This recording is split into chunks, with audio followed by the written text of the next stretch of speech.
Good morning, good afternoon, good evening. Welcome to Modern Woman Profession. Today we got a nice video.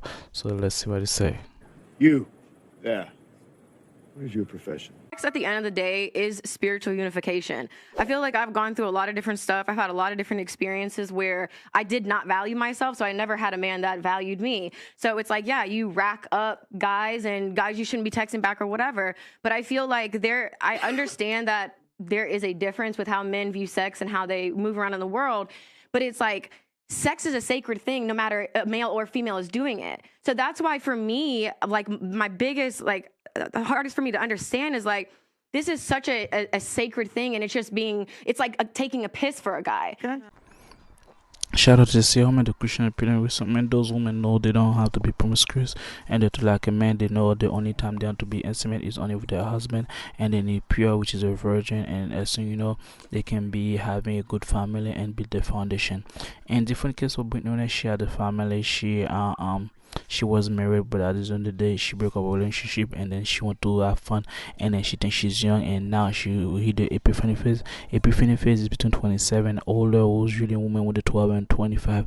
They think they are all tigers of the world. They do travel, and they have promiscuous, and they have the flank, and then sneaky lane, and then the side piece, all that at 27. They know their value, they know their worth, and then they trying to preach moral value and trying to push like, oh, they were bad, but now they are good. But then the day they become despisement, and at the end of the day, when they get married, if they get married later on, they're gonna make the guy suffer because they're gonna hold on the battle from to the guy, and then the guy gonna be suffering, and then the guy cheat, she gonna divorce and take everything, and then they got to entertain her every time, and they got to pay her out for all this time she being promiscuous, and they give them money and stuff like that, her lavish style, because now she gonna show up the street that she got it and she look good. That's why they want the men that has money, so they always compete with other women.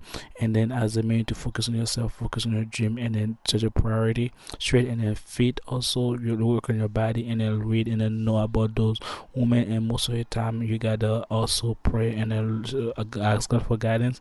I didn't tell you to go to church and find a woman, because most women in church, they have when they pass, and then when they go to the church, they become disingenuous, and then now when you marry, they become trapped, because you're not gonna give you the time and the day anytime you want to, because now they're spiritual, and then now she value her body. But at the end of the day, she stuff for the hard guy, she stuff for the bad boy, and then next thing you know, she's thinking about her ex, and next thing you know, you become suffering, become trapped in the relationship, become trapped in the marriage, and then she at the end of the day, and then she don't feel like happy, or that she has more money than you, and then you lose your job, and then you get sick, she gonna sick for somebody else, and has a fling while you're on the same house with her, while you think she's a Christian, because she doesn't want to be held accountable, she doesn't want to be preached, but she wants to preach you and tell you what you go good and what you're bad for. And on top of that, she thinks she has more value instead of you, since you pick. That's why you just seek for guidance, seek for presence, and then next thing you know, seek for the holiness, and then stay for those women. And most of women, they don't have spiritual value, and that's why they become so promiscuous to build 3 or 4. And if you like my video, thumbs up, subscribe, and that's the next one. What is your profession?